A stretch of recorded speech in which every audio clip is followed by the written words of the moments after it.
Selamat datang di Jakarta Content Week, sinergi Asia Tenggara yang diselenggarakan oleh Yayasan 17.000 Pulau Imaji dengan dukungan Direktorat Jenderal Kebudayaan, Kementerian Pendidikan, Kebudayaan, Riset dan Teknologi Republik Indonesia, serta Lembaga Pengelola Dana Pendidikan LPDP melalui program pemanfaatan hasil kelola dana abadi kebudayaan. Welcome to Jakarta Content Week, Southeast Asia Synergy. The 17,000 Islands of Imagination Foundation, in collaboration with the Directorate General of Culture, the Ministry of Education, Culture, Research and Technology of Indonesia, and the Education Fund Management Institution, LPDP, through the Cultural Endowment Fund Utilization Program proudly presents Road to Jakarta Content Week, Southeast Asia Synergy. This event aimed to bridge the literary worlds of Southeast Asian countries, overcoming challenges such as language difference, geopolitical barriers, and the lack of previous initiatives to connect our diverse literary communities. Additionally, it would be beneficial if the works of Southeast Asian writers could be more recognized in their own region compared to work from other parts of the world. In a moment, we will start the Can Literary Journals Connect Literature Across Southeast Asia session. I will call our moderator who will guide today's session, Arespina Di Musaga Mirafiori. Arespina Di Musaga Mirafiori is an independent researcher focusing on Southeast Asia's cultural studies and literature. They are currently enrolled as a doctoral student in the Department of Comparative Literature at the University of California, Riverside. For Arespina Di Musaga Mirafiori, the floor is yours. Thank you. Hello everyone. My name is Arespina Di Musaga Mirafiori, but you can call me Aga. And I am very excited to be here in Jakten. And for the next 2 hours, I will be moderating Can Literary Journals Connect Literature Across Southeast Asia? And as we know, talking about Southeast Asia, the countries are in Southeast Asia, the countries are located close to each other, but they have different history, languages, and culture. And actually living in Southeast Asia feels like living in a neighborhood that somehow you can feel the sense of similarity as you grow up close to each other, but yet there are also differences, so it is almost like you know that it is similar, but it's different at the same time. So in today's discussion, we will be talking about how online literary journals serve as important platforms for exchanging Southeast Asian voices. So I'm gonna introduce each speakers today because we have 3 speakers here. So our first speaker is Kirsten Han. Kirsten Han is the managing editor of Mekong Review, a quarterly literary magazine focused on Asia. She also runs We the Citizens, a newsletter covering Singapore from a right-based perspective. She also has received accolades including an honorable mention for the World Justice Project's Anthony Lewis Prize and a Human Rights Press Award. And in 2024, she won the Portside Review Human Rights Essay Prize. And our second speaker, Hafiz Hamzah. Hafiz is the editor of the journal Suara, now in its 14th issue since its inception in 2020. And for over a decade, he has also managed the independent publisher Obscura, producing Malay literary works and titles on music and photography. And his publications include poetry collection Malakalis 2014 and Gertak Sanggul 2016, and essay collections Bor 2017, and Kala Aksara Tak Lepas di Mata Kita Tak Seharusnya Gelisah 2021, published in 2021, right? And our third speaker here, wait a second, I'm gonna put it here because, yeah. Okay, our third speaker is Berto Tukan. So Berto is a writer and independent researcher based in Jakarta. He is an editor of Jurnal Karbon, a magazine from Ruang Rupa. He is also currently working as a subject coordinator as Good School, Contemporary Collective Study and Art Ecosystem. It is an alternative study institution founded by 3 art communities in Jakarta, Ruang Rupa, Serum, and Grafis Huru Hara. In addition to short stories and poetry, Berto also writes a number of essays in various print and online media and spends time in many art research projects. He has often worked with Jakarta Arts Council to research for their program. And with some of his friends, he has published alternative print media such as Pendar Pena, Problem Filsafat, and Dada Terbit. So, now back to our topic here. Like I said before, when we talk about Southeast Asia, we talk about this area with a certain population density, tucked in the corner of the continent, containing 11 countries that are located close to each other. And the most interesting part is how these countries, despite its geographical proximity, has different history, colonial history, languages, and not to mention culture. And with a language that I can say very different, now the question is how to connect these countries through cultural production.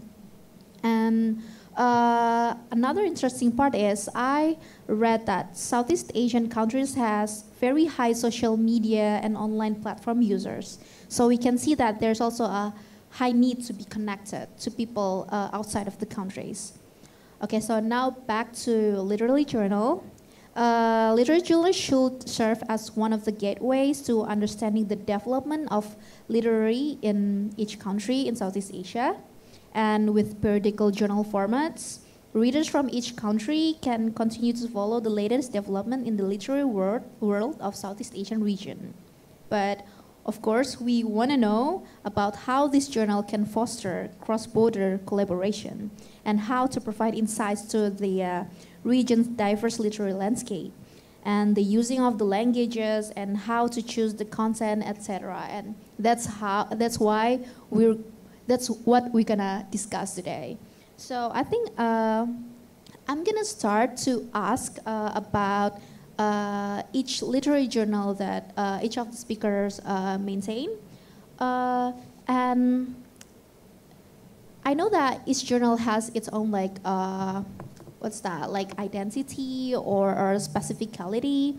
And does your literary journal has a specific theme, format, target audience, or literary forms? Maybe when I answer first, maybe Kirsten?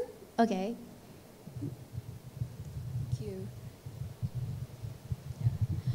Thank you. So if I could just have the slide thank you for inviting me here today. I think I'll just start with a brief introduction of Mekong Review, what we do and what our approach is. So Mekong Review, as mentioned, is a quarterly literary magazine, and it was started, I think, about 8 or 9 years ago now.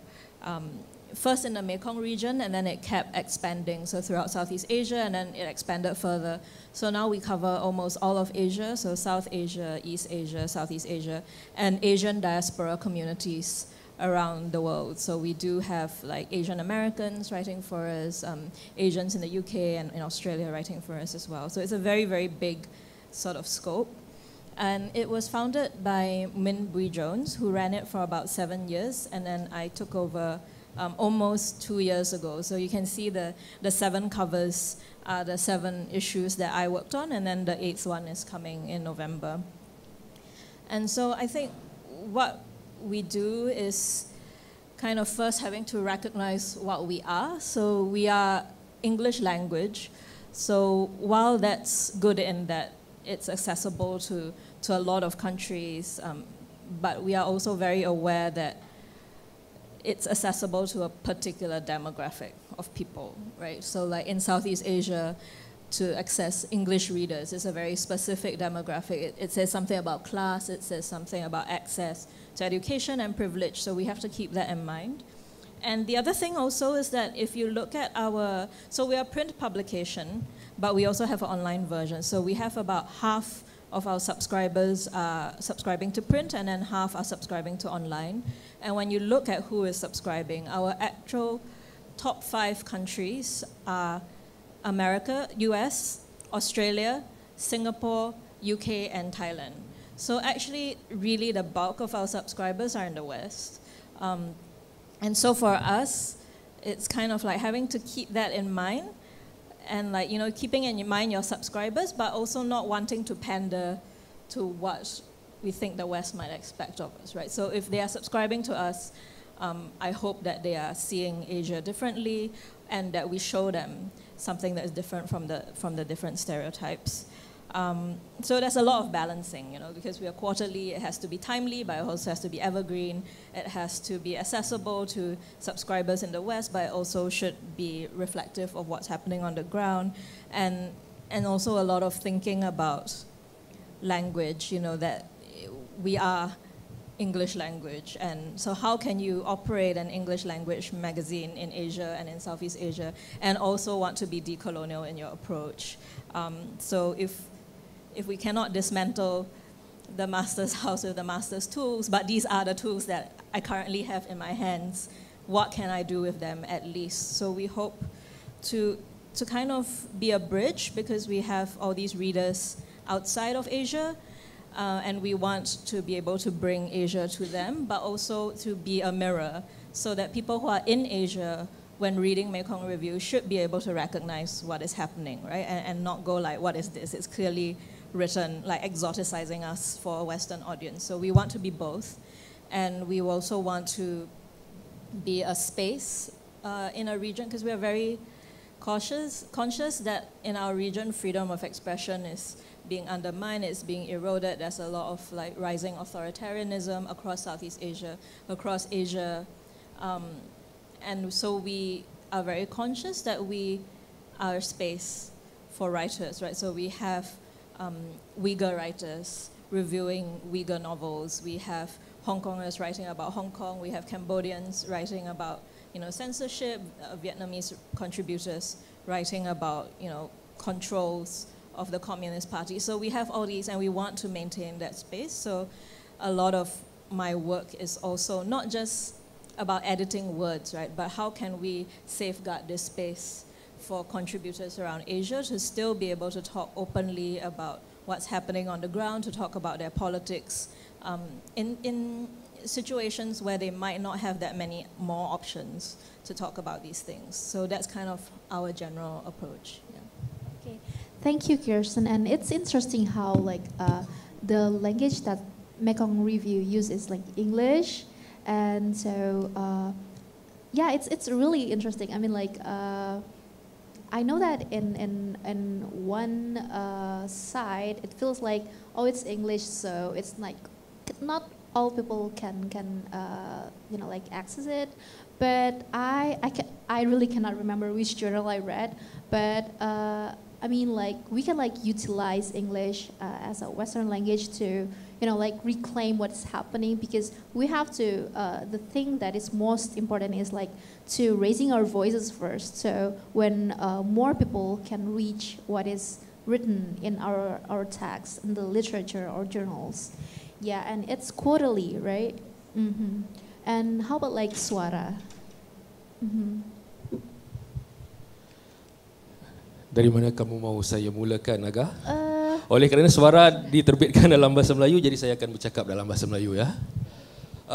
Saya tak tahu macam mana nak mulakan, tapi mungkin beginilah. Saya rasa jurnal Suara ini adalah sebuah jurnal yang seharusnya dia kalau bayi itu dia mati dalam kandungan. Kerana apa? Kerana kami terbitnya isu pertama tahun 2020, Februari siap cetak. Terus pandemi yang MCO, larangan pergerakan dan sekian macam, yang di waktu awal mulanya itu saya memang hanya membayangkan. Kami ada 3 orang saja, 3 orang core team members, yang 3 atau 4 yang bertugas lumus. Semua kami ada kerja masing-masing, day jobnya. Tapi ketika mengambil keputusan untuk menerbitkan Suara, itu anehnya timingnya itu sepatutnya tidak kena, dan seharusnya Suara itu mati di isu pertama.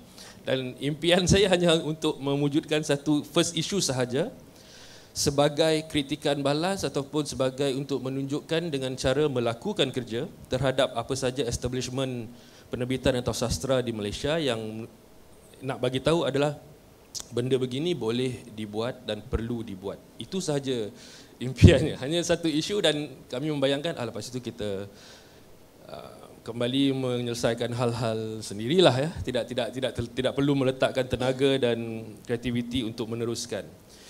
Tetapi mungkin juga kerana pandemi tempoh itu, yang berlaku adalah sebaliknya. Kami adalah satu kelompok kecil yang bergerak secara independen. Maksudnya saya tidak perlu menjawab kepada siapa-siapa. Walaupun kita memohon permit untuk penerbitan ini daripada kerajaan Malaysia, itu ya. Tapi dari segi financial, dari segi pengurusan, dari segi editorial itu purely independent. Maksudnya kami hanya melakukan atau menerbitkan hal-hal yang kita rasa penting dan perlu dan apa yang kita nak terbitkan, bukan atas keputusan orang lain.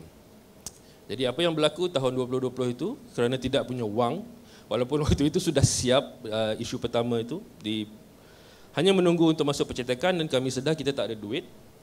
So apa yang kami lakukan adalah buka untuk pre-order. Dan mungkin itu rahmat kerana pandemi, orang terkurung dan sebagainya. Pre-order waktu itu 700 salinan, maksudnya berbayar sebelum kami print.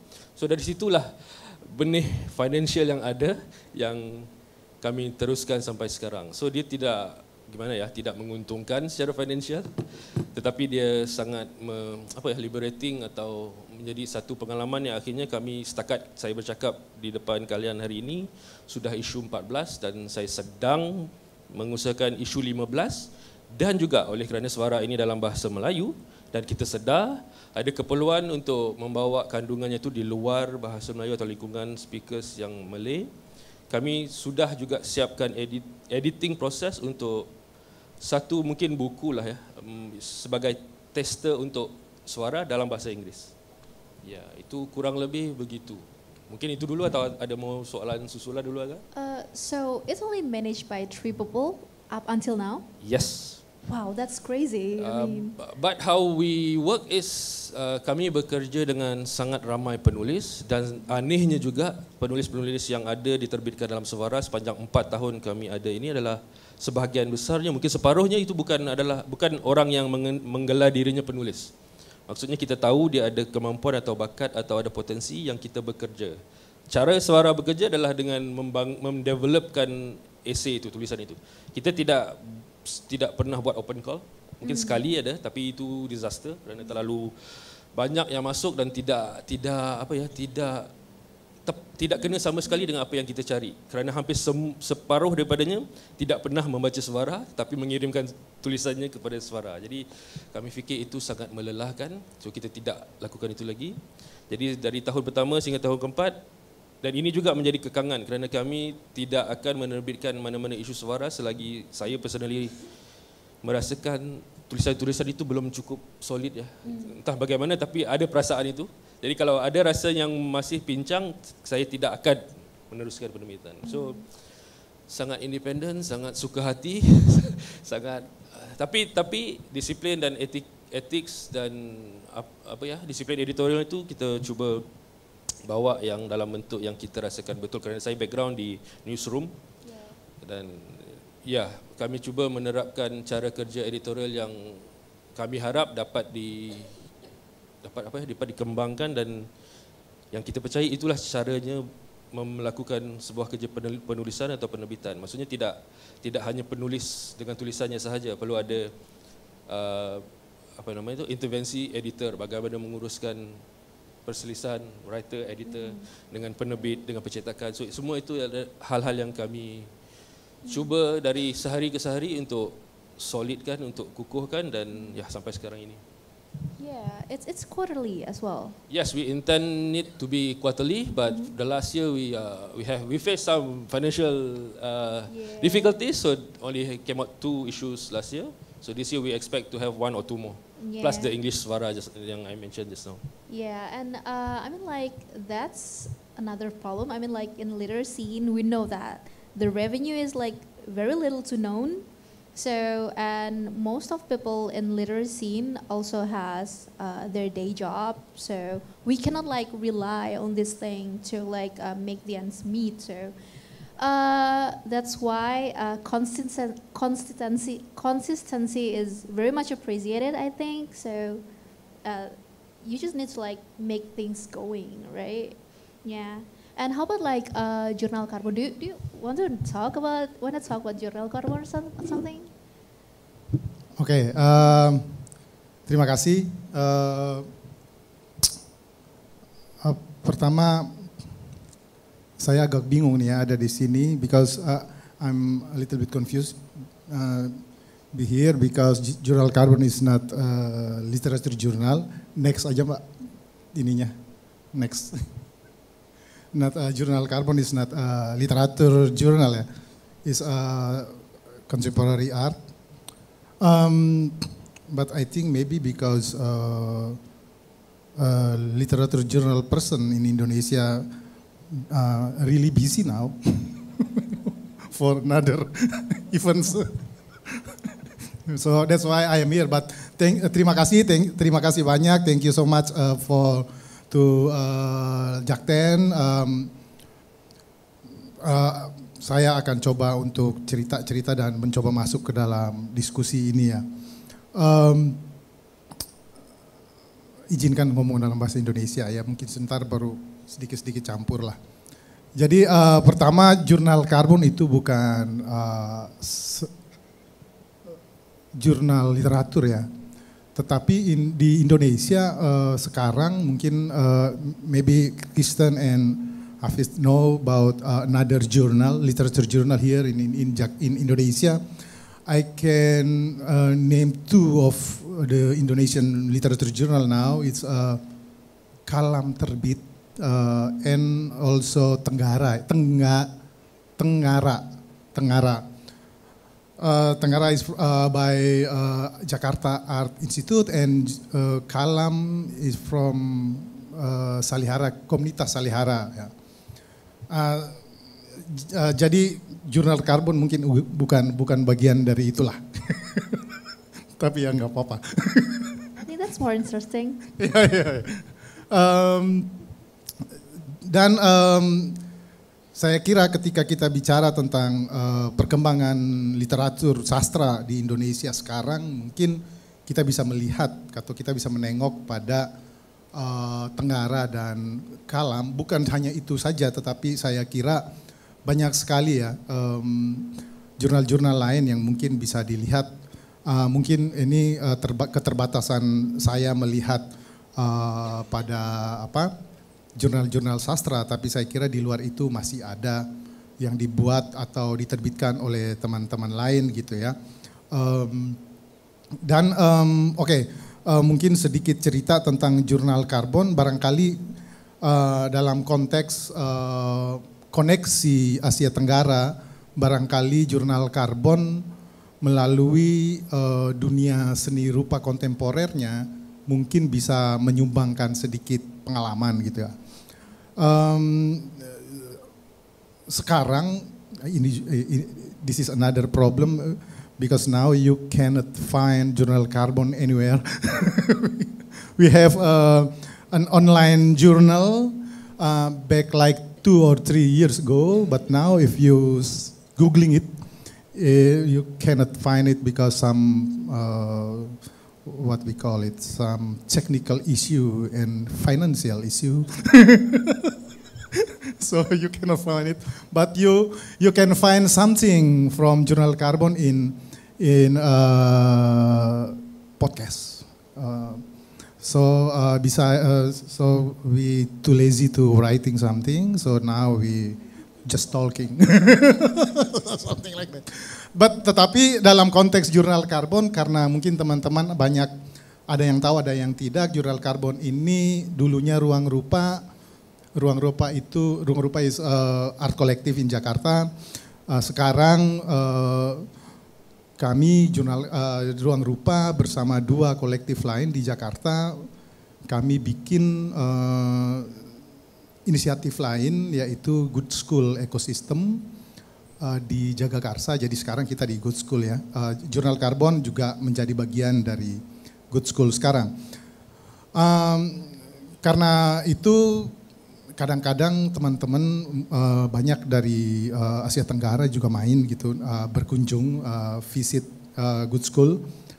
Jadi Jurnal Karbon pada akhirnya punya kesempatan untuk ngobrol dan diskusi dengan teman-teman dari Asia Tenggara yang lain itu ya, misalnya Malaysia ada Moh Jasuan dari Ipoh, terus juga Boloho, terus juga teman-teman dari Filipina dan lain sebagainya.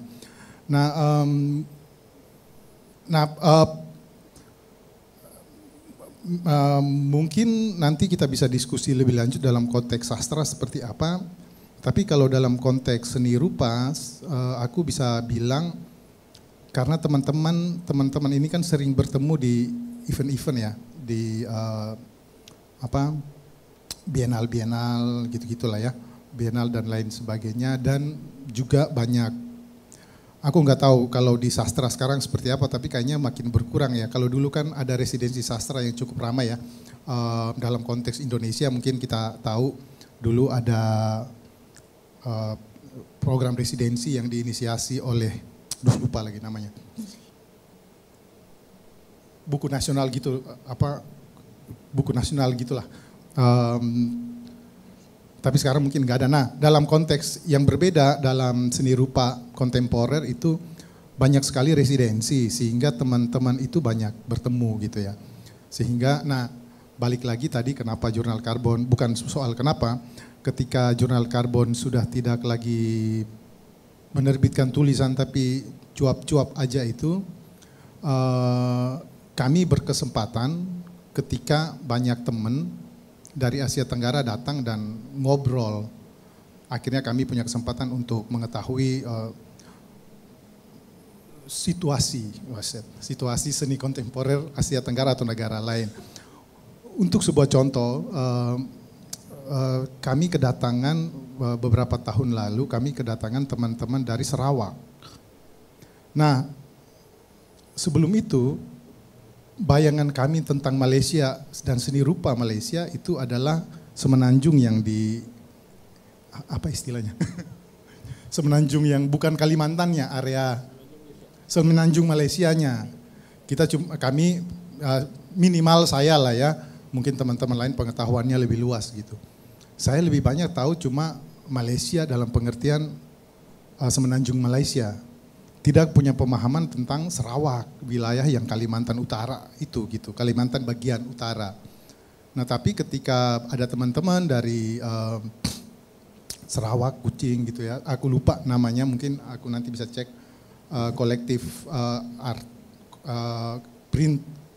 print sebetulnya, grafis lah ya, print grafis komunitas itu, kami punya bayangan yang cukup meluas pada akhirnya, dan itu mengubah pandangan kami tentang apa itu seni rupa Malaysia yang awalnya hanya pada semenanjung Malaysia, tetapi tidak Malaysia bagian Kalimantan bagian utara gitu.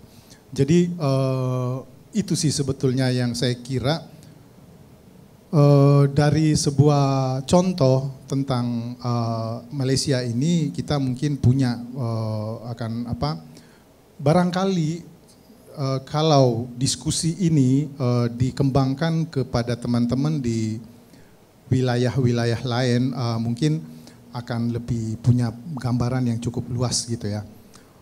Sebelumnya selain Jurnal Karbon, kami di Good School itu punya inisiatif lain namanya Titik 2. Titik 2 segalanya tentang sastra. So I have another kind of job in Good School.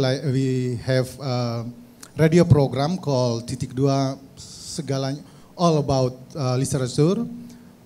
We started it at 2018, I think. 2018, every weeks.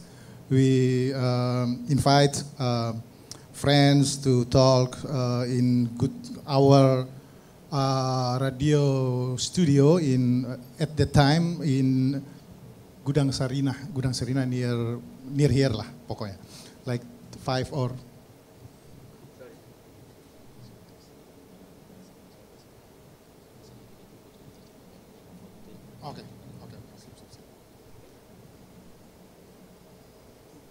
Okay, sorry.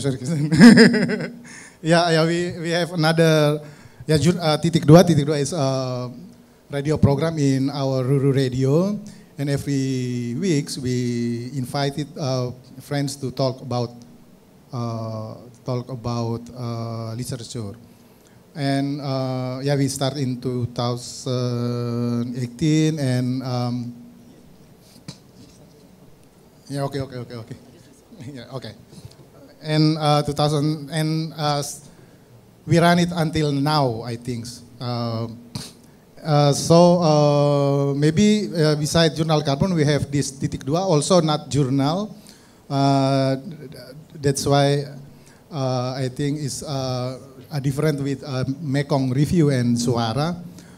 It's only a radio program, just talking about radio. Also, we only have one session about Southeast Asia, I think. Again, with a friend from Malaysia, Moh Jayusan from Ipoh, and maybe mungkin next day. Terus. Lagi. Nah, lagi. This is our session with Moh Jayusan from Ipoh about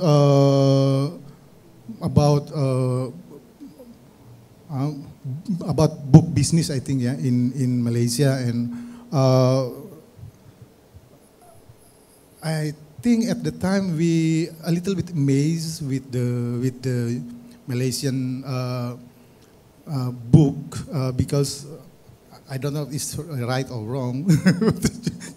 Moh Jayusan say that in Malaysia they can, for the first edition of poetry book, they can publish more than 5,000 copies.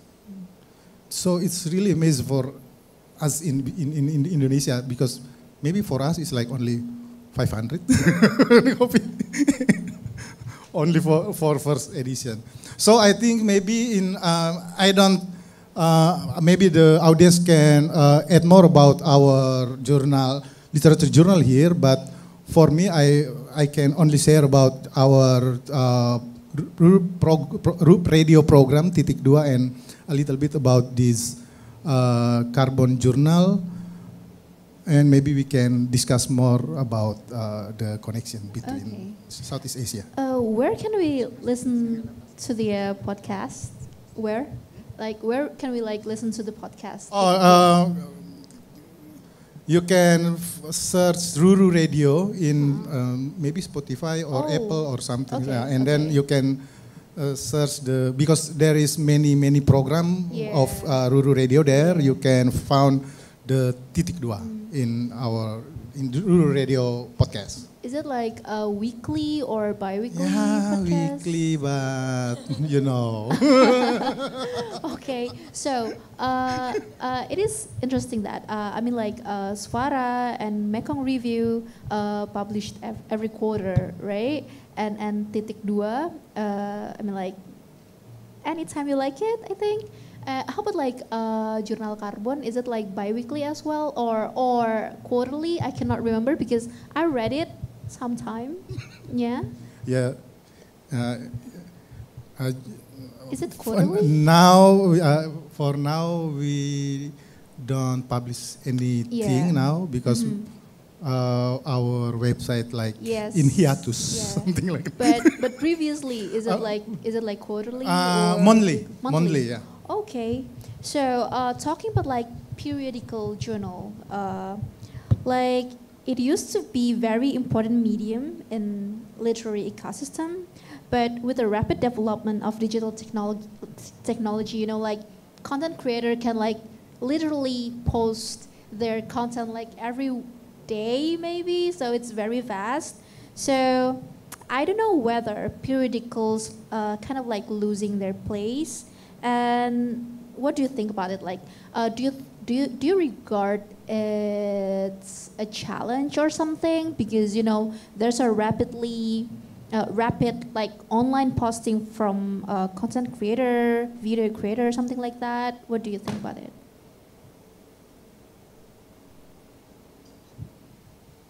I think it's a very common problem for everybody, right? Even daily news websites, because before Mekong Review, I was an online journalist covering current affairs, and it's the same problem. So it's not the medium, but it's like there's so many things that you're competing for attention, right? So like our competition is not each other. Our competition is like Netflix or TikTok. You know, people just don't have time. So I think for Mekong Review, I'm quite confident that you are not going to find the same content on TikTok.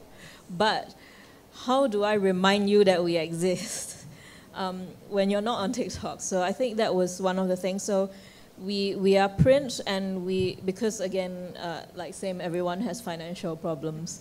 We talked about what if we gave up print, and I actually felt that if we gave up print, we might save a lot of money in the short term, but in the long term, we would be completely drowned out by everything else that is online. Because who ever heard of a website that only updates 4 times a year? You know, we would just be forgotten. So I think we keep the print, and we try to cater to a niche of people who really like and really love the print and really want to read this sort of long-form non-fiction, long-form essay, book reviews. We're reviewing books that don't get reviewed on social media because they require much more like expert knowledge and much deeper analysis. So we try to cater not to the mass market, but to a specific audience that are very interested in this, and try to get people to be as loyal as possible to our magazine to support us to keep going.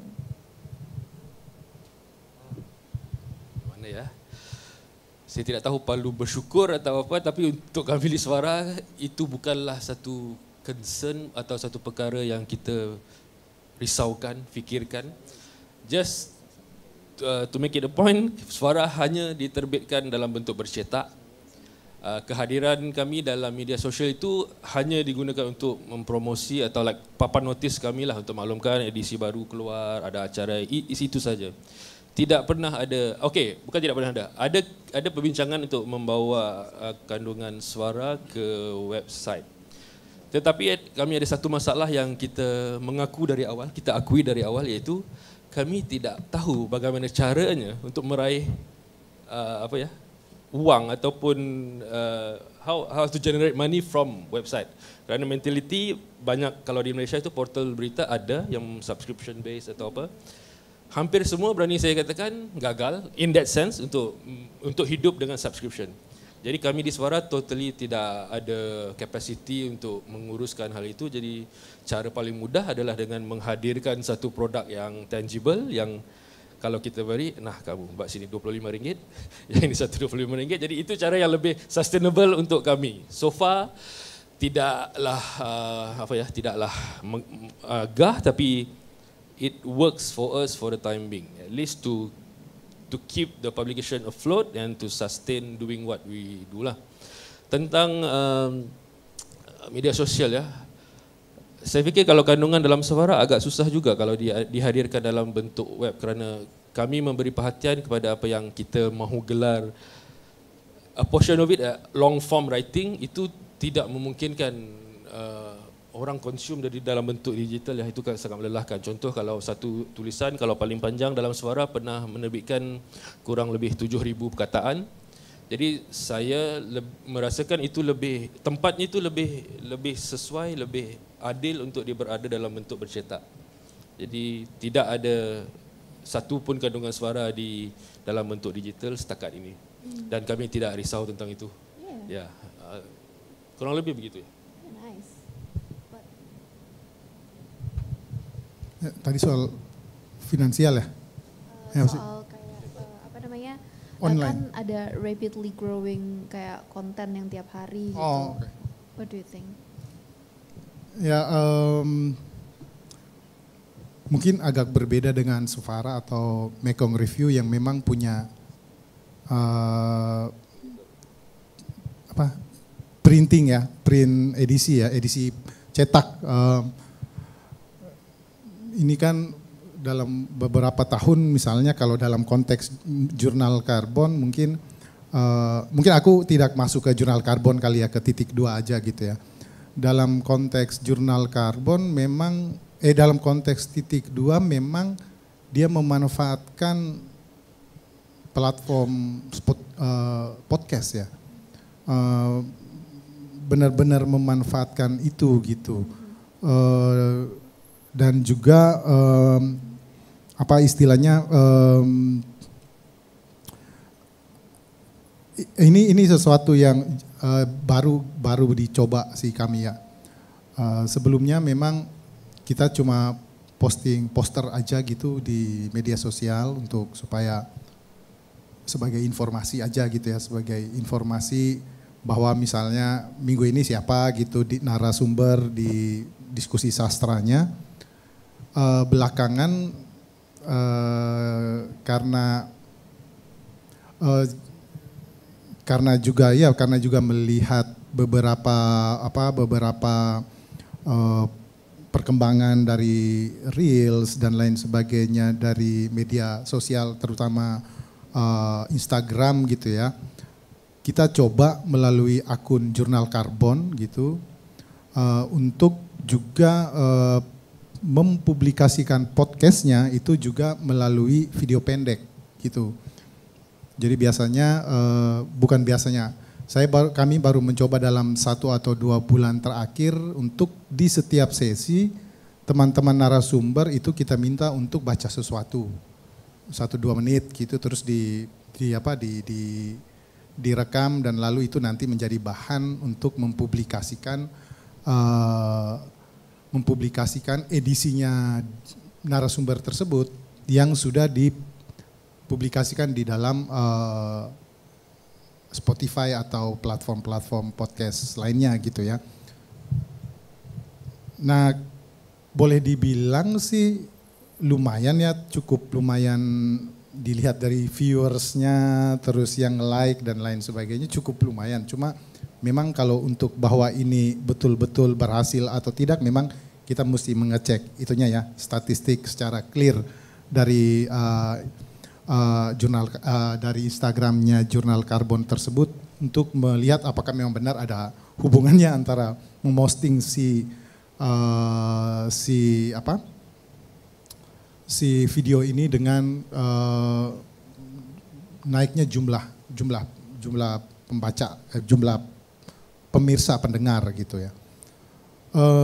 Kebetulan memang Jurnal Karbon ini awalnya memang pengen terus terkonek. Tujuan awalnya tuh tujuan pribadi sebetulnya dari kami yang menjalankan itu supaya enggak FOMO lah gitu ya.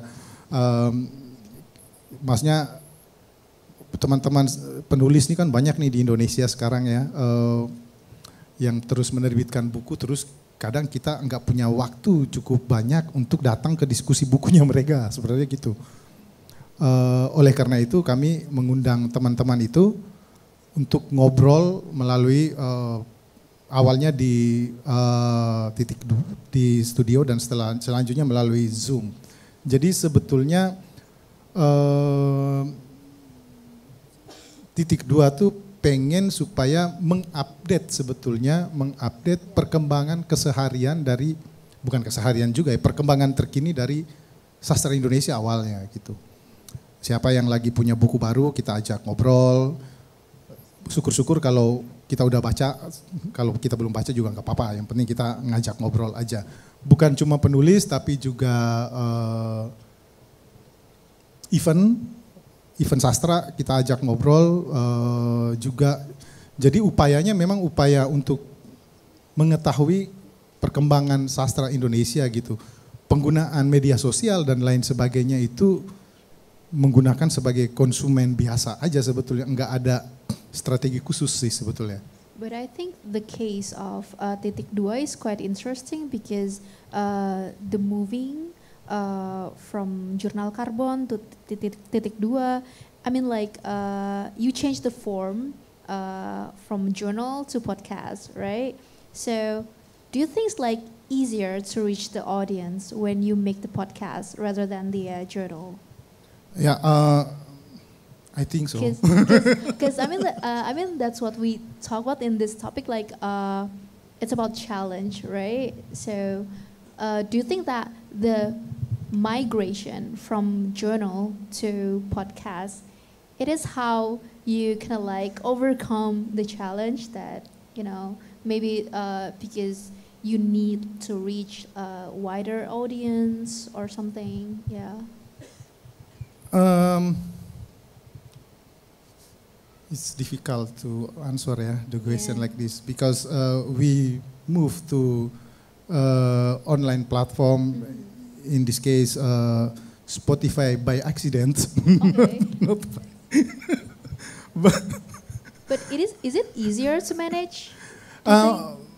For us, because we live in an ecosystem, so we have many friends who can help us to do a technical, to work on the technical issue about recording, editing, and publish it in Spotify platform. It more we can manage it rather than when we use the writing journal, because in Journal Carbon before in the writing edition, it's only 2 of us work on the journal, but for Spotify we have more than 5 people to work, and they are not Journal Carbon members, but they are like Ruru Radio's crew and OK Video people, etc., etc. So because Journal Carbon is a part of this Good School ecosystem, so we try to collaborate with another entities there. But for me, for Journal Carbon, when we talk about contemporary art issue, we will back to the writing journal.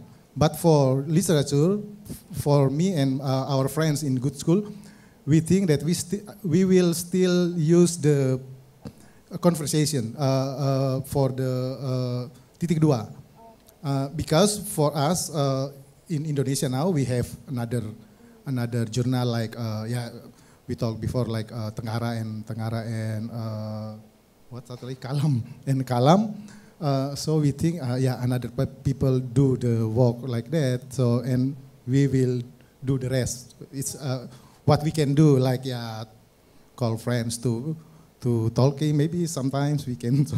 I will ask you to join us in our radio program because like we see before in my presentation, we try to talk and know about another country in Southeast Asia also. Before we have Mohan Jayusan from Malaysia, maybe I met another friends also from Malaysia University. He also interesting to share something about with us, maybe like next week and next month, I think, Before we try also to connect with friends from Thailand, but it's not really work. So I think this platform, this titik dua, will still in the podcast and we will do the conversation with many friends, and we hope that in the future we will have many friends from another country in Southeast Asia also to share something so we can know about literature in their country. Yeah. That would be great. And now that we talk about digital, so it's a classic question actually. The impact of the development of digital technology is the emergence of new platforms where anyone can publish and distribute their work by their own. So the role of curators and editors of literary journals has diminished or changed. I mean, that's very classic. And do we need with this rapidly growing digital platform, so maybe some people will think that, how about the curatorial, how about the curators and editing, is it weaker or something? How do you see this situation? I found a lot question about this thing, the curatorial, the curation on digital platform, which perceived as less curated, because it's really easy to publish your own work. How do you see this situation? Okay. Jadi itu kalau untuk suara agak berseberangan dari itu, kerana memang betul mudah untuk kita menerbitkan tulisan atau apa, tapi kadang-kadang itu juga menyudutkan penulis ke dalam dunia mereka sendiri, ke dalam bubble mereka sendiri yang tidak langsung berjejak dengan apa yang misalnya diperlukan dalam konteks sosial misalnya, masyarakat misalnya. Jadi untuk suara, cara kami bergerak itu terbalik ya, keterbalikan. Maksudnya kita bekerja dengan penulis atau calon penulis dalam maksud untuk membangunkan tulisan itu dari awal. Kalau terutamanya yang masih muda, yang masih baru, tidak perlu terlalu risau kerana kita akan ada beriringan dalam proses itu. Dan dalam kenapa proses itu penting, menurut saya fikir itu akan memberi banyak perspektif lain tentang kepengarangan, tentang proses kepenulisan. Maksudnya perlu ada kepedulian yang lain di luar diri misalnya dalam untuk mengerjakan hal-hal itu, dan paling penting juga untuk menunjukkan bahawa kerja-kerja penulisan ini perlu datang dengan tanggungjawab. Tidak hanya mengeluarkan pandangan secara sembrono, komen-komen yang di Facebook atau apa, itu kan kadang-kadang lebih banyak buruknya berbanding hal yang baik kan. Jadi itu memang akan berlaku tentunya di mass consumption punya area terhadap media, tetapi dalam konteks penerbitan saya fikir hal atau gerak kerja editorial, disiplin editorial yang cuba dibawa oleh Suara ini akan menarik orang-orang yang mungkin berminat, tidak kira yang lebih berusia, senior ataupun yang muda. Dan kami fikir itu juga adalah satu tanggungjawab penerbitan. Kan memang mungkin dia tidak terlalu dia tidak terlalu meluas hal ini. Maksudnya of course orang akan senang publish di Wattpad, esok boleh keluar buku, malam ini saya menulis di status Facebook, boleh terus dinaikkan. Tapi kalau serius untuk menjadi pengarang, serius untuk mengetahui adanya hal-hal lain yang lebih besar daripada diri kita, proses editorial itu sangat penting dan sangat penting untuk pembangunan dan juga untuk kita saling belajar sebenarnya. Jadi untuk Suara kita fikir kita akan kekal dan ingin buatnya tu kayak melestarikan, merancakkan hal kualiti yang kita bayangkan ini. Tidak tahu akan berhasil atau tidak, itu bukan urusan kami untuk menilai, tapi sekurang-kurangnya untuk masa ini itu yang kami percaya, dan dengan penuh tanggungjawab, sekali lagi word tanggungjawab, kita akan teruskan begitulah. Nice. How about Mekong Review, the curation? I actually feel that the more it becomes easy for people to self-publish, the more value there is in curation, because there is so much content out there. It's not possible for everybody to be able to read everything or even know what is out there, right? You're just overwhelmed. So in that sense, then curation becomes very valuable, because it's not, especially for us, we cover so much of Asia. It's not possible for an individual person to say, I'm going to follow the news and the local bloggers and people from every single country in Asia. It's just too much.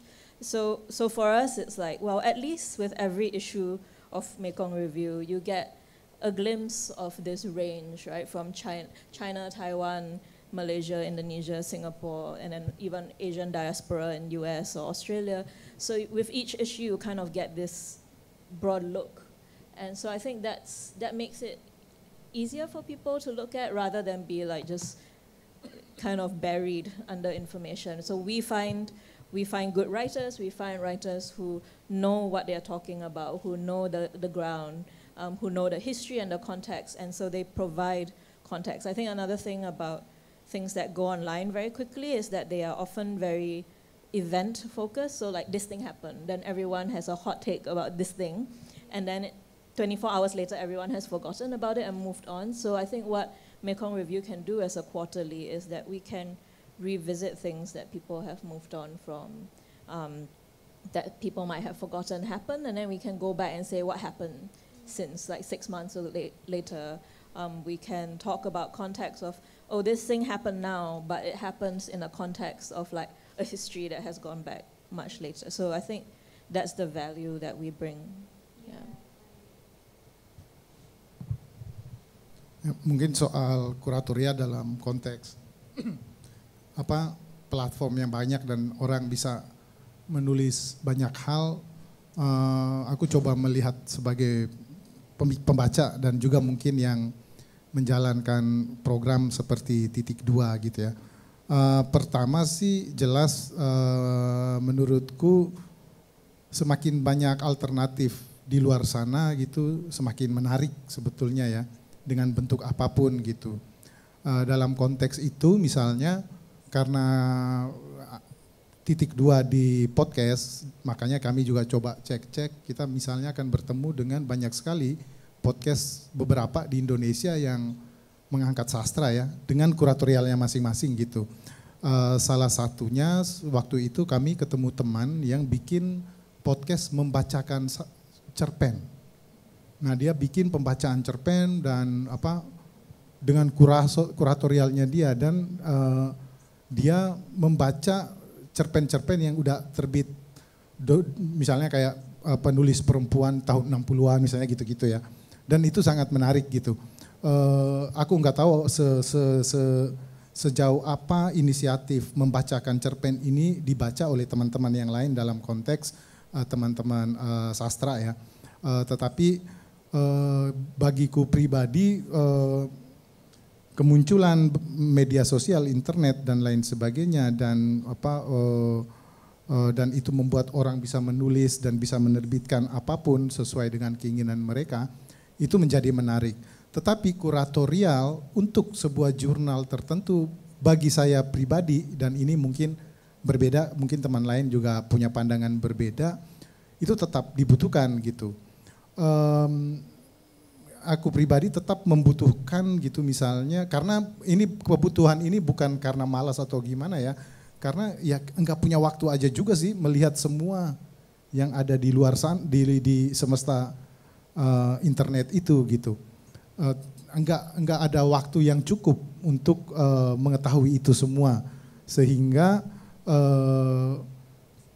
kuratorial terhadap apa yang berkembang ini memang perlu untuk kita mengetahui, katakanlah mungkin perkembangan terakhir dan lain sebagainya ya. Itu sebabnya mungkin dalam konteks itu, di konteks Indonesia, aku merasa bersyukur dengan adanya Kalam dan juga Tengara yang setidaknya gitu tetap memberikan sesuatu lah terhadap pembaca. Aku nggak tahu secara kuratorial di dalamnya atau ininya seperti apa di dalamnya gitu. Tetapi secara pribadi justru menurutku inisiatif seperti jurnal Kalam, Tenggara gini dan yang ini mungkin di Indonesia, dalam konteks Indonesia mungkin mesti lebih banyak lagi karena kuratorial pada akhirnya membatasi ya. Sedangkan perkembangan di luar sana begitu luas gitu ya. Apalagi dalam konteks Indonesia, teman-teman di Papua perkembangannya seperti apa, teman-teman di Maluku seperti apa, Aceh seperti apa dan lain sebagainya, kan pasti kita tidak bisa menangkap semuanya kalau kita tidak punya katakanlah informasi melalui platform-platform tertentu. Sebagai contoh, saya sempat ketemu dalam konteks Titik 2 melalui media sosial misalnya, ketemu dengan sebuah buku yang cukup menarik dari teman penulis dari Siantar. Aku lupa tahun berapa, 2 atau 3 tahun lalu, dia bicara novel sejarah dan bercerita tentang peristiwa pembunuhan seorang nyai di perkebunan Pematang Siantar. Nah, aku tahu tentang buku itu karena ada penerbit di Medan yang entah kenapa ceritanya postingan tentang buku itu nongol di home-nya Instagramku gitu. Dan ini menjadi sesuatu yang akhirnya menarik karena ketika itu saya terutama dan juga di titik 2 tuh nggak punya pengetahuan sama sekali tentang perkembangan terkini teman-teman di Sumatera Utara. Nah sehingga kemungkinan yang diberikan oleh banyak platform untuk menerbitkan apapun ini malah justru membuka kesempatan untuk kita mengetahui lebih banyak ini tadi gitu. Karena misalnya bukan karena kurator atau katakanlah bukan karena editor dari jurnal-jurnal yang ada itu tidak mau melihat mereka, tetapi juga mungkin karena jatah dalam tanda kutip, jatah ininya sangat terbatas gitu. Mungkin gitu sih.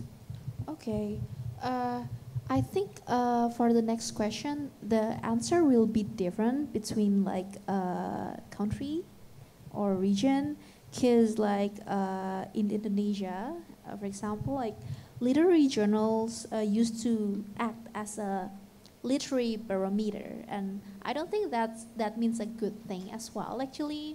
And has this role changed over time, or is it even more important? Or how about like the role of literary journal in Malaysia or Singapore, or you can Berto can also like explain or answer in the Indonesian context as well. Has like this role changed over time? Is it like became less important, or is it more important, or is there any things, another things that's going on? Yeah. Do you want to answer it first?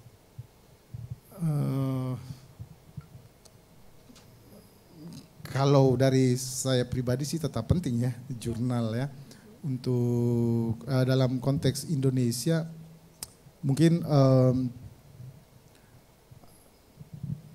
tempat sebagai sebuah perdebatan juga tetap penting gitu ya, memperdebatkan berbagai macam hal tetap penting, dan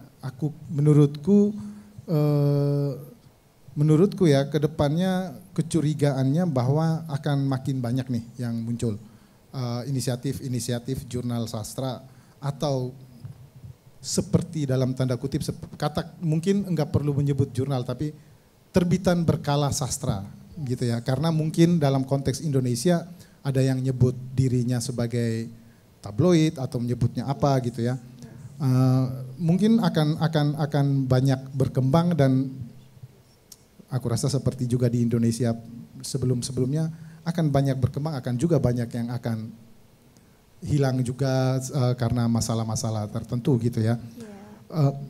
What do you think about the role? I mean, like it used in Indonesian context. For example, literary journals used to have the role of a literary barometer, like this is what's good, this is what's not, something like that. So that's why I say that it is not always good, maybe because it's kind of like divide the literature. I mean, like it's kind of like authoritative, if I can say. Yeah, what do you think about that? And I can see that literary journal like now it is more like inclusive, not like merely like exclusive, like we used to have. So what do you think about that? Jurnal sastra sebagai barometer mungkin dalam konteks Indonesia, pertanyaannya juga apakah kita melihatnya sebagai barometer? Tidak juga. Terkadang gitu ya, di Indonesia ini kan kita nggak selalu melihat jurnal itu sebagai barometer perkembangan sastra terkini gitu. Tetapi jurnal kita butuhkan sebagai ruang bercakap-cakap. Jadi kalau saya pribadi melihat jurnal sastra itu bukan sebagai barometer, tetapi dia ruang untuk bercakap-cakap, berdiskusi tentang hal-hal yang mungkin ribut di tempat lain gitu, tetapi perlu satu tempat untuk mendiskusikan secara mendetil, secara komprehensif dalam tanda kutip mungkin di jurnal. Dan itu kita lihat ya di dalam konteks Indonesia, beberapa perdebatan menyambung perdebatan yang terjadi di media sosial misalnya, itu nanti muncul tuh di jurnal, katakanlah Tengara, dengan misalnya beberapa tulisan yang pernah kita lihat bersama gitu. Nah, tempat seperti itu menjadi penting kalau menurutku. Tetapi kalau dia sebagai barometer, sepertinya di Indonesia udah sangat lama ya kita berupaya, bukan kita maksudnya, orang-orang sastra itu sudah sangat lama berupaya untuk menyerang apa yang disebut sebagai barometer itu gitu ya. Tetapi itu tadi ruang untuk berdiskusi, ruang untuk bercakap-cakap itu penting dalam konteks itu. Mungkin di sini pada akhirnya barangkali menarik kalau misalnya ada teman-teman, kalau misalnya ada narasumber dari para editor jurnal yang masih hidup sekarang dan tetap hidup sekarang di Indonesia bisa membicarakan itu gitu, bahwa bagaimana teman-teman di para editor itu melihat posisi jurnal tersebut gitu. Gimana sih mereka melihat posisi itu, karena kalau menurutku sebagai barometer tidak, tetapi ruang bercakap-cakap dan asumsinya sebuah jurnal punya sumber daya untuk menangkap perkembangan terkini kan. Nah, maka jurnal ini mungkin bisa menjadi tempat mempercakapkan perkembangan-perkembangan terkini itu, tetapi tidak menjadi katakanlah sebuah barometer. Toh sastra di Indonesia saya kira dalam beberapa waktu belakangan, sebelum ada jurnal, kita kan sebetulnya di Indonesia kehilangan banyak. Beberapa tahun yang lalu kita nggak punya jurnal sama sekali sebenarnya. Misalnya 5 tahun lalu lah kita nggak punya jurnal sastra sama sekali loh. Iya ya, kayaknya sih nggak ada. Di tahun-tahun itu kita nggak punya, dan perkembangannya berkembang aja gitu, jalan aja terus gitu. Inisiatifnya muncul di ini yang berbeda. Nah, kalau menurutku justru mungkin tugas-tugas untuk koneksi dengan teman-teman di negara-negara lain harusnya juga menjadi tanggung jawab dari jurnal yang asumsinya, meskipun sebetulnya enggak juga gitu ya. Jurnal itu punya sumber daya, enggak juga tuh, karena dalam pengertian ya pasti struggling juga dengan finansial dan lain sebagainya gitu. Tetapi kita asumsikan sajalah bahwa jurnal punya sumber daya untuk melakukan itu. Mungkin itu sih. So, kalau bagi saya untuk Suara, sama sekali kami di dalam Suara dan juga saya tak fikir juga teman-teman di Malaysia melihat Suara itu sebagai sebuah barometer, sebuah penentu cita rasa misalnya. Saya tak fikir begitu, kerana saya sendiri bahkan merasakan tidak penting sama sekali untuk Suara berada dalam kedudukan itu. Tapi apa yang ditawarkan oleh Suara ataupun apa yang ingin kami tawarkan melalui Suara adalah sebuah kesempatan untuk merenung. Maksudnya dalam kecepatan apa saja kita bincangkan tadi itu, media sosial, digital apa semua itu, di dalam jurnal Suara ini adalah satu ruang, satu kesempatan untuk kita sama-sama kalau boleh kita bertenang sebentar untuk dive in. Maksudnya melihat yang satu-satu hal itu kepada yang lebih, maksudnya tahapnya yang lebih mendalam, bukan hanya passing by punya judgement atau apa. Jadi ruang dan kesempatan itu sebenarnya yang penting dan tidak seharusnya hanya dimainkan oleh Suara. Maksudnya perlu ada penerbitan lain dengan latar ataupun kelompok yang ialah concern yang berbeza-beza.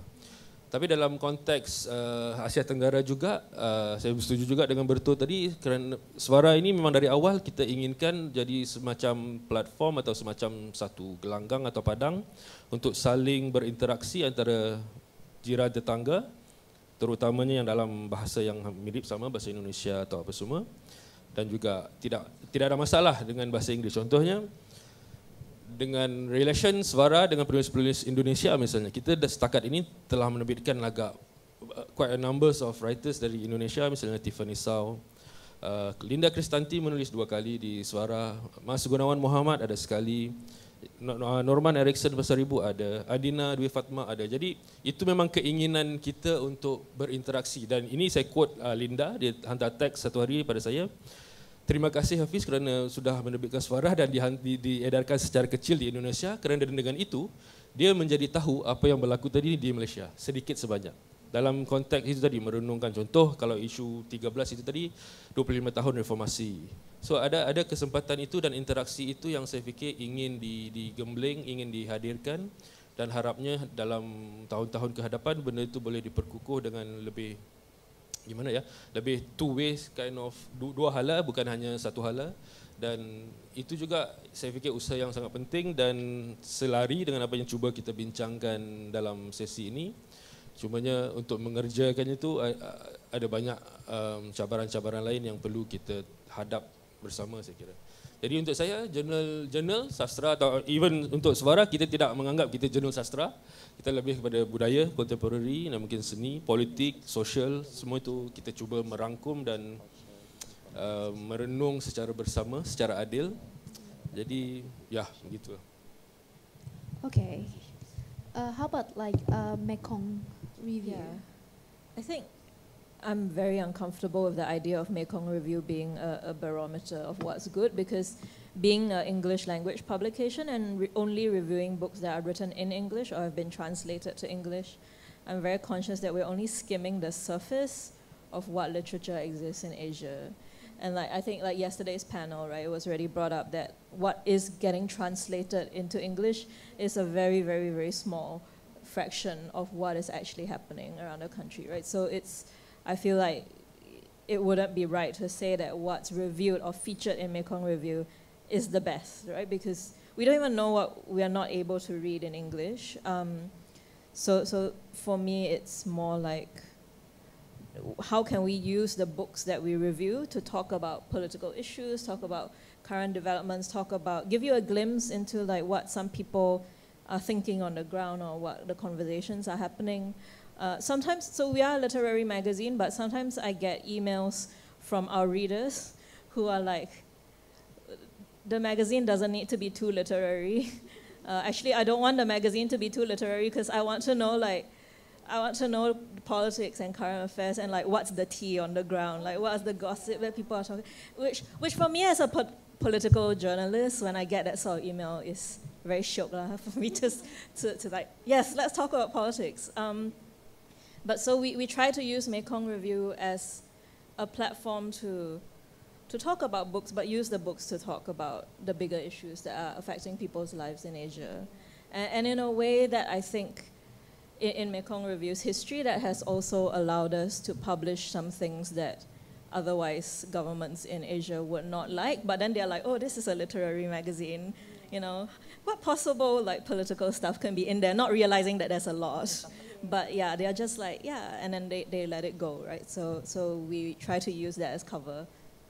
Yeah, I can agree that we really need this medium for the tea, you know, that's really important. Yeah, so I still have like 2 questions, but maybe it's like shorter. So I will spare like the last 20 minutes for Q&A session. But before that, I will have like 2 short questions.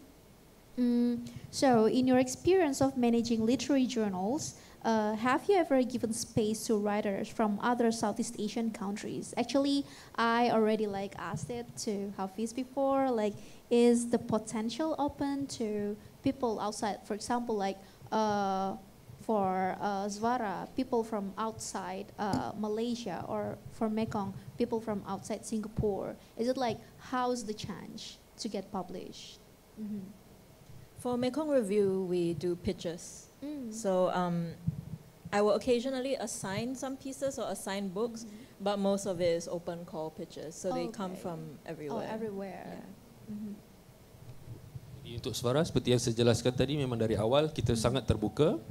Tetapi dalam masa yang sama juga kami ada sort of macam mahu menggalakkan penulis dan juga penerbitan konten atau kandungan dari Malaysia sendiri yang bercakap tentang sejarah atau politik kita sendiri. Maksudnya kita melihat inward terhadap diri kita sendiri, itu keutamaannya secara umum, tapi tidak pernah menolak sama sekali untuk keterlibatan penulis-penulis dari luar. Dan beberapa esei dalam sepanjang 4 tahun ini ada juga memang esei terjemahan dari bahasa Inggeris. Tetapi itu kami tidak boleh jadikan satu kebiasaan, kerana nanti dia akan jadi masalah lain kerana kita akan hanya menerima esei dalam bahasa Inggeris. So itu kita mahu elakkan sebab kita ingin menggalakkan orang menulis dan memikirkan permasalahan yang ada ini dalam konteks tu bahasa Melayu dulu di Malaysia, tapi tidak menutup ruang hal-hal yang lain. Dan biasanya dari penulis dari luar ini biasanya kita akan berhubung dan mungkin seperti yang Kristen sebutkan tadi itu pitching the idea. Maksudnya kita bincang dulu bagaimana untuk mengembangkan ini konteksnya okey. So dari situ ya. Dan untuk suara kadang-kadang bukan kadang-kadang. Kebiasaannya satu tulisan itu kami ambil masa dalam 6 bulan untuk dibangunkan bersama.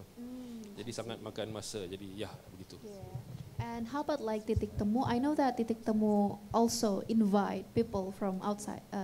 I'm sorry, Titik Dua. Titik Temu is coffee. Sorry. They should endorse me. After this, So, we yeah. do coffee. Yes, sorry. So Titik Dua, I know that you invite people from like outside Indonesia as well. Like, but can they just like, hey, would you mind to like let me talk about my work or something, or you do the invitation for them, like you make the invitation, or can they just like maybe pitch or send you an email or something? Yeah, both. If we know the people, we can invite, but our knowledge is very limited. So, untuk Titik Dua, if like someone of you have a friends, a writer or a literature activist or something like that, who work in the literature in another country, maybe you can just let us know about them and try to connect us with them, so we can, so as simple as that, we can do the session with them. Also, if like bisa campur-campur lah.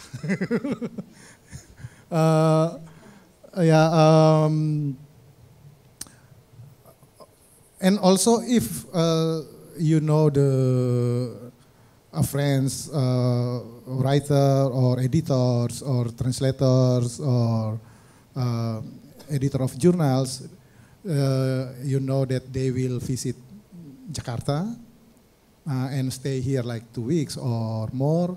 Maybe you can connect with us so they can came to our place, our studio, and have a session with us. It's simple itu gitu. Yeah, one thing we do I do at Mekong Review as well is I maintain a spreadsheet. So at the close of every issue, I will send out this email to all the contributors, right, which is about your invoice and your paperwork. But we also send a link that says if you are willing, you can add your information to this spreadsheet. And sometimes, because sometimes like editors elsewhere, in other parts of Asia or in the US, UK, they read Mekong Review and they say, oh, this writer is very interesting. I want to invite them for interview, or I want to invite them to write for us as well. Then sometimes they write to me and us, and then I can share the spreadsheet. So hopefully we can get these writers published elsewhere also. Yeah. Okay, like one last short question. Do you think literary magazine can be a solution to, link the writers within like Southeast Asia? Because you know that it can be really hard to connect all of them, right? Do you think literary magazine can be a solution for that? Yes. I think yes. Yeah, sure. Yeah. Yeah, sure. That's why we're here. Okay, so I'm gonna open a Q&A question. So if you have any question for the speakers, you can, is there like a mic or something? Yeah? Okay. Oh, okay. Yeah, sure. White shirt, and then both of them. I think we have like 2 questions. Yeah, we have 20 minutes, or. Okay. The white shirt, maybe. I don't know which one is first. Okay, thank you for the opportunity. So I want to ask for 2 speakers, Kirsten and Hafiz. So for Kirsten, the question is, where can we get the print edition when we visit Singapore? So if we, in Indonesia, we can use online subscription, but when we visit Singapore, where can we get the print edition? Maybe in a major bookstore like Kinokuniya or something somewhere else. For Hafiz, terkait ukuran jurnalnya agak besar ya. Jadi saya penasaran dengan demografi pembaca. Karena kalau misalkan kita lihat di Indonesia sendiri, sejujurnya kita kurang menyukai ukuran suatu apa misalkan newspaper terlalu besar gitu kan, agak kurang. Nah, saya penasaran apakah di sana misalkan orang-orang yang sudah terbiasa dengan ukuran seperti itu gitu atau bagaimana. Terus dan sama tadi pertanyaan dengan Kristen, cara mendapatkannya karena ini hanya terbatas untuk edisi cetak, tidak ada edisi online. Mungkin di buku toko kedai-kedai buku besar seperti MPH, MPH atau tempat lainnya. Thank you. Do you want to answer it first, or okay? Yeah. So the most reliable way to get Mekong Review is to subscribe, or we have an online store. And because we are mostly a one-person operation, it just means you buy online and I will post it to you. We do have distribution in Singapore and KL. So in Singapore, you can go and buy it from Kinokuniya and some of the other magazine stands. We have a list of stock of shops on our website where you can get it. And in KL also, I think, in the KL Kinokuniya and a few other bookshops in KL. Jadi untuk tadi size ya, ukuran ya. Saya fikir ada beberapa pertimbangan awalnya itu. Pertama sekali kerana kami beberapa teman di Suara itu meminati fotografi. Jadi untuk menghadirkan impact atau kesan image itu kan lebih besar, itu lebih impactful. Jadi kami percaya hal itu. Maksudnya atas consideration kesan grafik itu yang kita mahukan. Adakah orang di Malaysia terbiasa? Sama sekali tidak, kerana biasaannya kalau majalah sastra atau majalah biasa itu kan saiznya kurang lebih A4 kan, itu agak standard. Tapi kami memilih kerana kami tidak mahu mengikut formula, tidak pernah berfikir untuk ikut formula lah, bahasa mudahnya. Kita ingin membuat sesuatu yang kita rasa kita mahukan. Jadi itu hasilnya. Kedua adalah kerana kami tahu dari awal kita tidak mengambil keputusan untuk ada wakil atau representation dalam bentuk digital, tetapi kami mahu juga sekurang-kurangnya orang yang membaca itu word dia yang simple adalah Instagrammable. Itu memang difikirkan dari awal dan ternyata on that aspect agak berhasil ya. Maksudnya orang lebih senang membeli dan lebih seronok berkongsi di Instagram, di Reels, di TikTok dan sebagainya. Bukan dari kami tapi dari yang pembaca, pembeli. Itu saya fikir mungkin the best we could do sebab kita sendiri tidak ada kearifan untuk hadir dalam dunia digital yang sebegitu. Jadi atas dua consideration itu kita fikir ya. Adakah dia menyusahkan? Saya fikir ya. Kadang-kadang ramai juga yang komplain, kita pun tahu kena size untuk bawa apa semua, tapi and again, itu juga menjadi satu kelebihan lain. Misalnya di dalam MRT atau LRT, kalau dibawa suara, dibaca di dalam public transport, itu kan sangat visual kan. Sampai orang yang tidak tahu, akhirnya menjadi ingin tahu. Jadi secara tidak langsung, free promotional for us, kerana kita juga miskin, tidak ada promotional budget. Jadi semua itu memang kami fikirkan dari awal. Untuk mendapatkannya, mungkin Shopee Malaysia salah satu.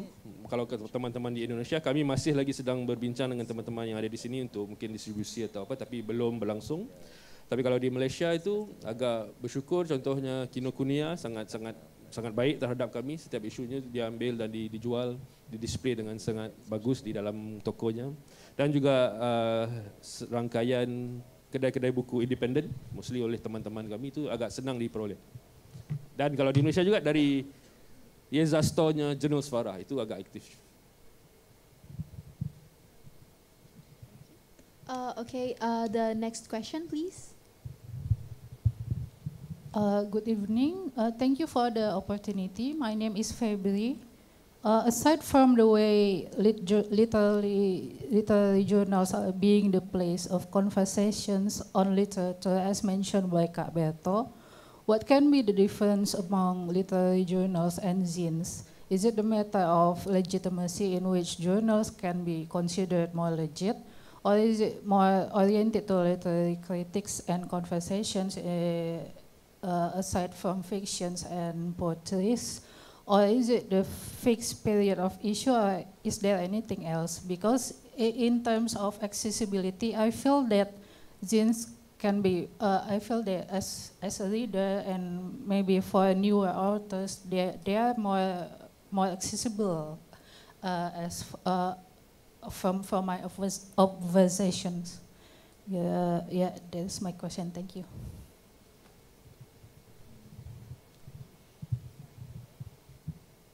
Is it for Berto, right? Yeah.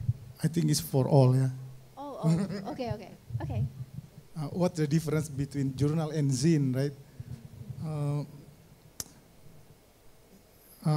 In my opinion, it's more about the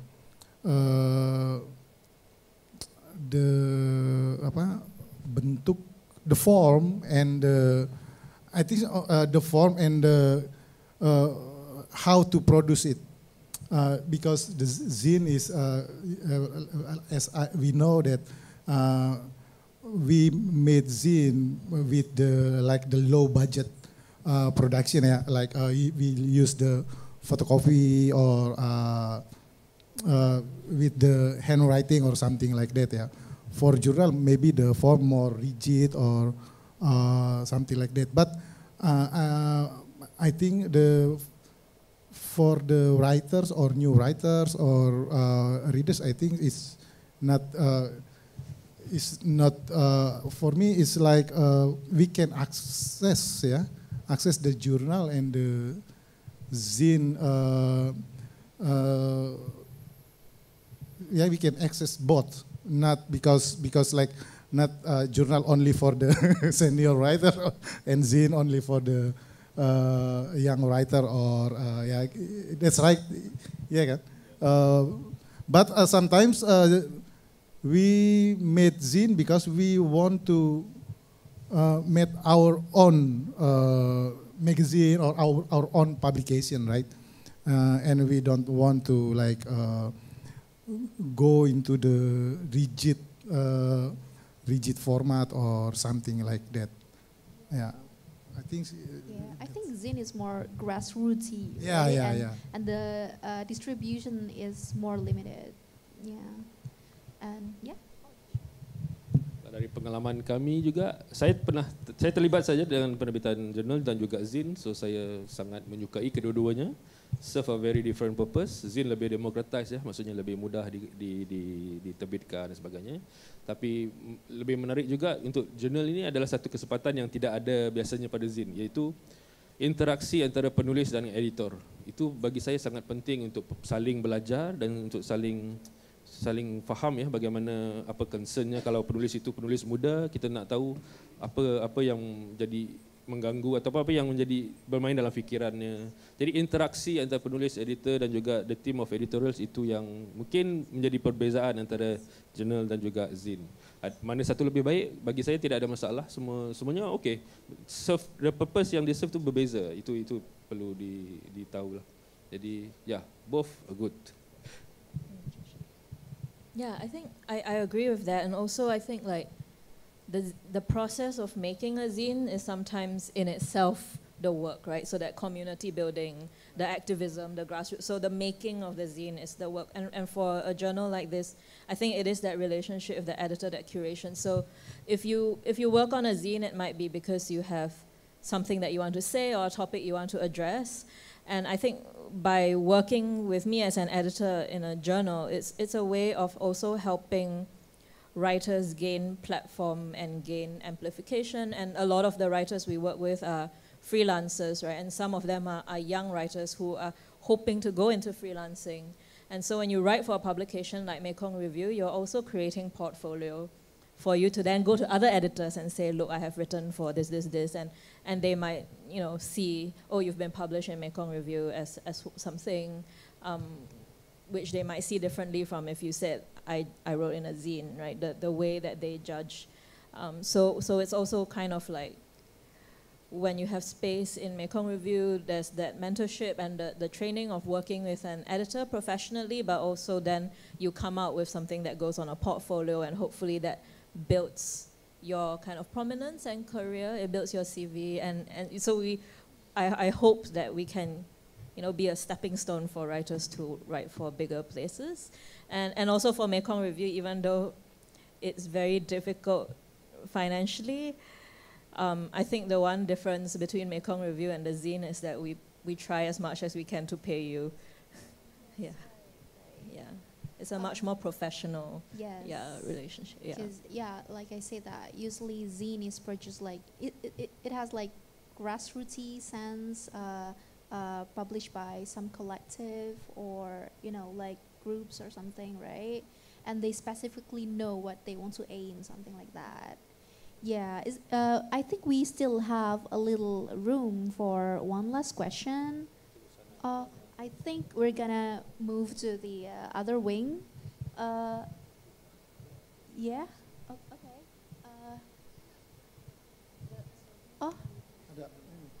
Both. Just. Okay. Oh, pick all. Okay. I'm gonna choose you next. Okay, thank you for the opportunity. My name is Aldri, and I want to ask to all of the panelists, and I want to go back to the context of connectivity between literature across Southeast Asia.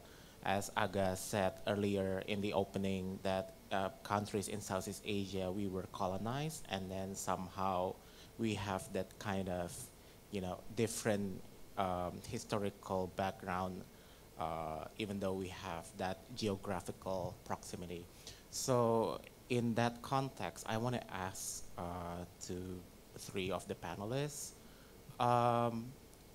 can you tell us more about the political leaning or the political motive in each journal in terms of, resistance, because I want to talk about the collective resistance between the Singapore, Malaysia, and Indonesia. We don't talk about Vietnam and Thailand and other countries, but I want to talk about these three countries because we have that similarities in terms of culture, but we have a different historical background. But I want to see if we have that kind of cohesiveness, not only in geographical sense, but in resistance, because we talk about grassroots and activism. Thank you. Thank you. Interesting question.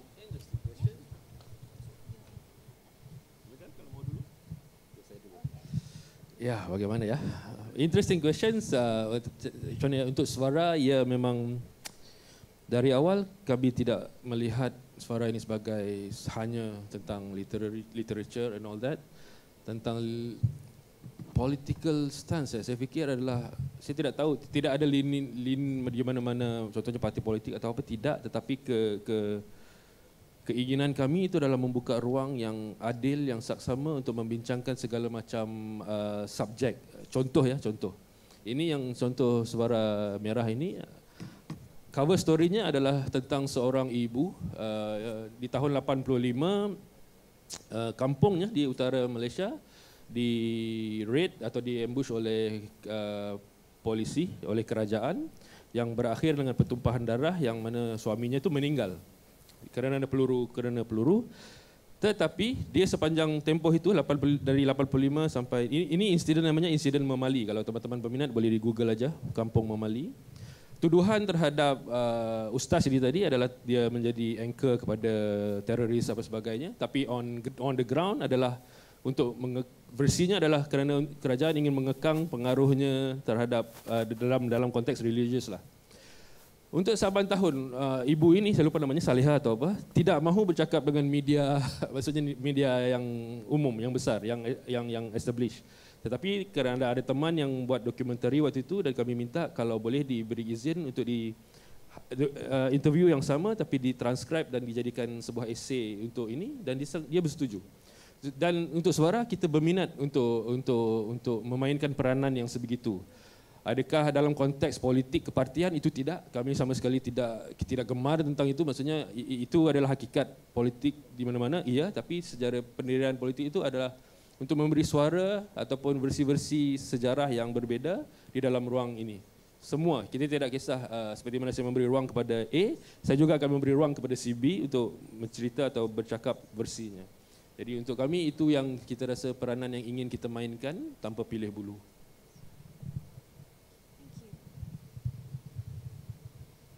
I think for us, we don't have we definitely don't have a partisan political leaning, and we don't have a, it's not like, oh, we are leftist magazine sort of thing, but I think we have principles that I would be very hesitant, for example, to publish anything that is homophobic or racist. These sorts of principles are non-negotiable. But otherwise, what we are open to is to be space for that sort of expression, right? So I'm most interested in people or stories that I feel will not get a lot of space elsewhere. If it's not something that would get a lot of space in the writer's own country or something like that, or if it's something that's happening that's interesting in that country but might not be picked up by the international media because they think it's not exciting enough or it's too nuanced, and they think it's not easy to kind of stick in a small article in a newspaper, then we try to give that sort of space. And I think we try to also use English. So in a previous issue there was an interview with a queer South Korean artist who did say they feel like it's unfortunate, but the reality is for a lot of Asian writers and artists to connect to each other, they still have to meet in the middle using English. Because if you're a Korean artist and you're a Thai artist, you don't speak Korean, you don't speak Thai, but both of you might speak some English. So it's very unfortunate that we have to use the colonizer's language, but that is the reality. And so trying to then, as Mekong Review in English, see whether different people from different countries can read about each other, at least in this language. Ya, kalau untuk titik 2 mungkin politiknya ya ada, kalau kita bicara politik ini, politiknya ada 2 ya. Politik dalam konteks yang cukup luas, politik P kecil, dan politik kebudayaan atau politik sastra mungkin dalam konteks ini ya. Mungkin kalau politik dalam konteks yang luas tadi, saya sepakat dengan Christine tadi soal bagaimana kalau untuk titik 2 ya kami ingin berkomunikasi dan berdialog dengan segala suara yang ada gitu. Bukan soal memberi tempat, tetapi soal bagaimana kami menjadi mengerti dan paham. Itu pertama gitu. Karena titik 2 adalah tempat bercakap-cakap ya, bukan semacam analisa atau apa gitu.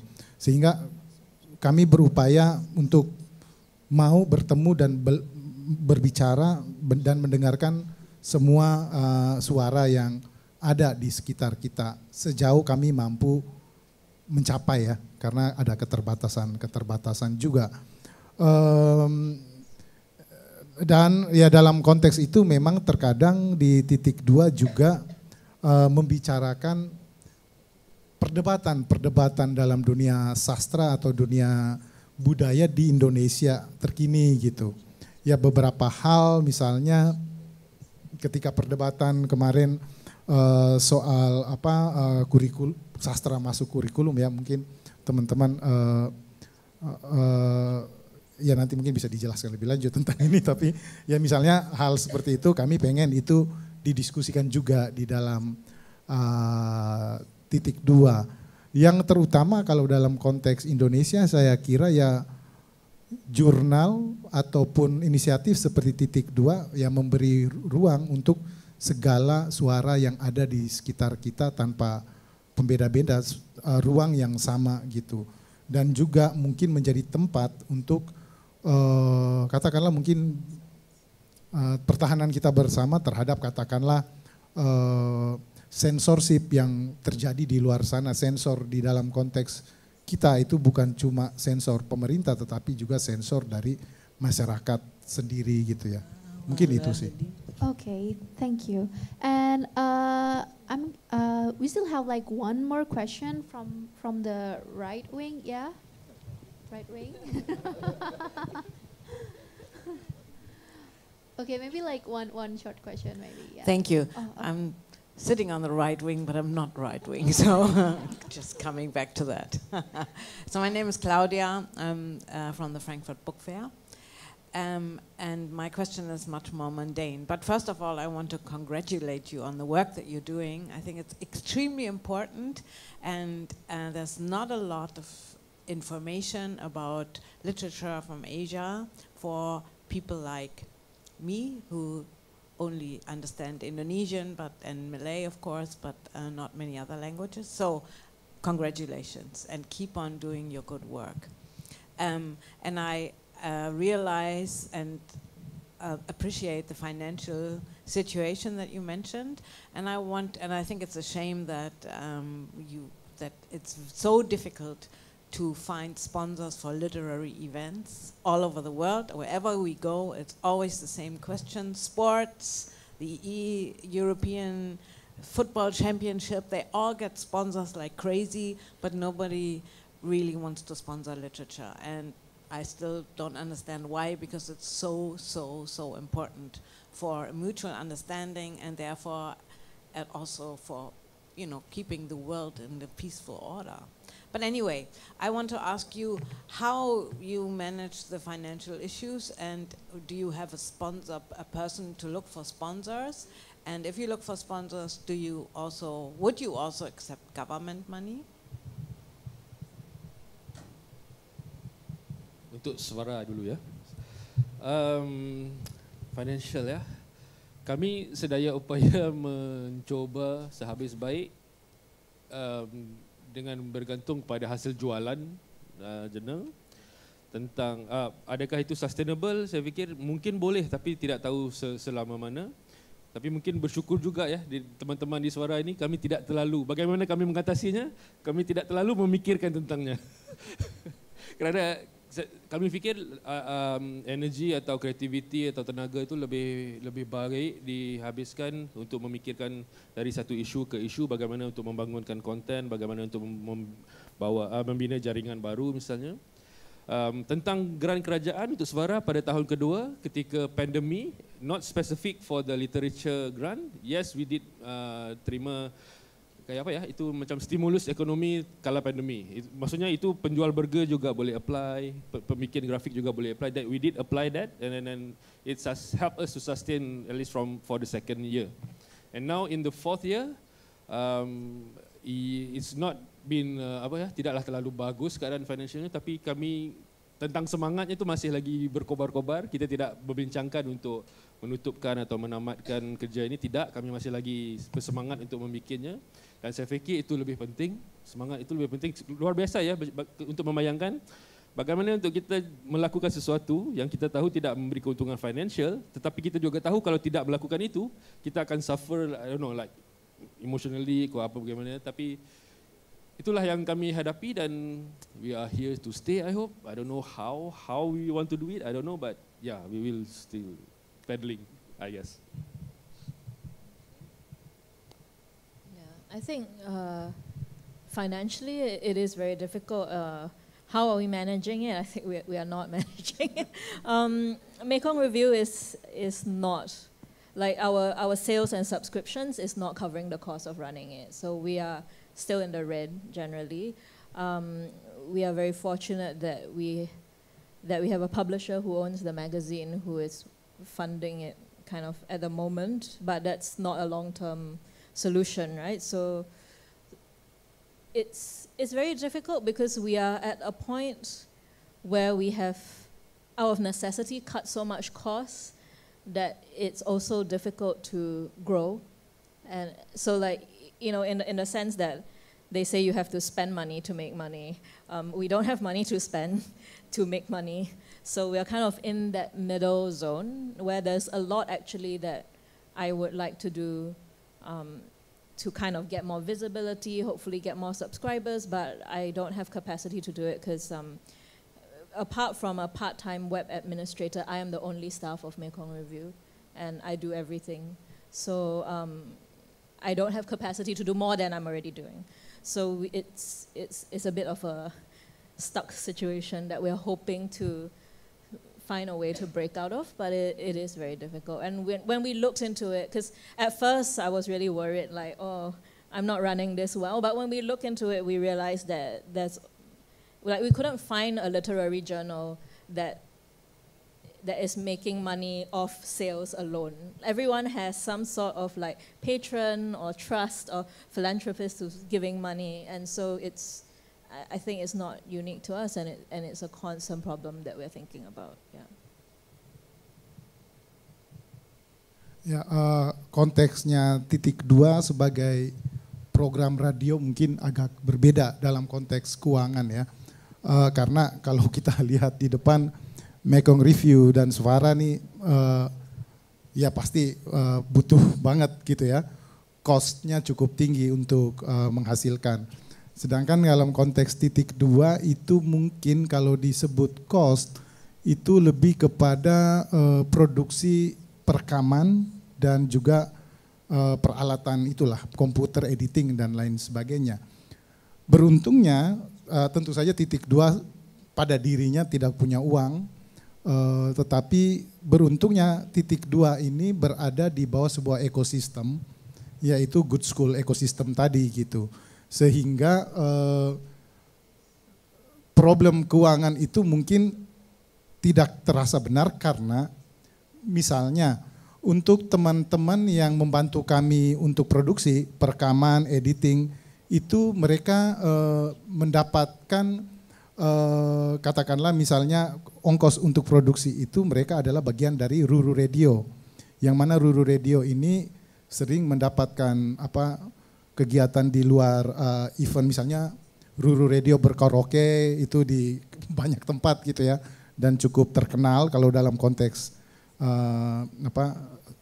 ajeb-ajebnya Jakarta gitu ya, senang-senangnya cukup lumayan gitu ya. Nah, duit yang teman-teman Ruru Radio dapatkan itu juga disubsidi untuk kami sebagai sebuah program yang mereka tahu nggak ada duitnya nih gitu. Tetapi teman-teman yang pergi-pergi buat karaoke itu tahu gitu bahwa dua bocah yang setiap minggu ngomongin sastra sok pinter itu butuh duit. Jadi dari mereka mensubsidi ke sana gitu. Nah, dalam konteks ini cukup beruntung Titik Dua karena dia berada dalam sebuah ekosistem. Yang mana akhirnya teman-teman dengan kemampuan yang lain dari Ruru Radio, Oke Video itu bisa membantu kami. Jadi saya dan teman saya Dirdo Adityo, Edo, cukup memikirkan tentang siapa yang kami undang terus datang dan kami cukup ngobrol ngalor ngidul aja.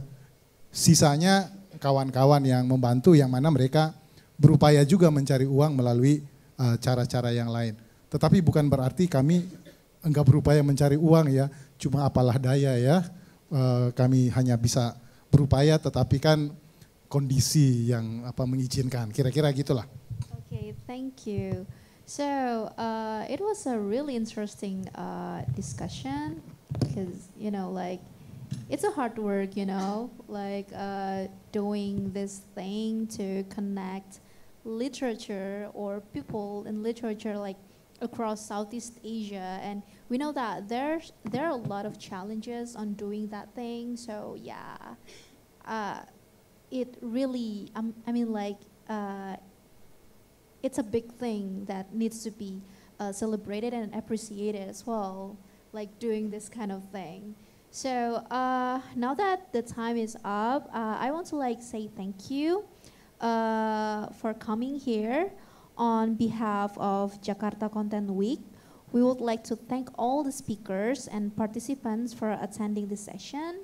And we still have a lot of interesting sessions on JAK10 today. And for more information on JAK10, you can follow JAK10 on Instagram @JAK10. So I'll be seeing you later. Thank you.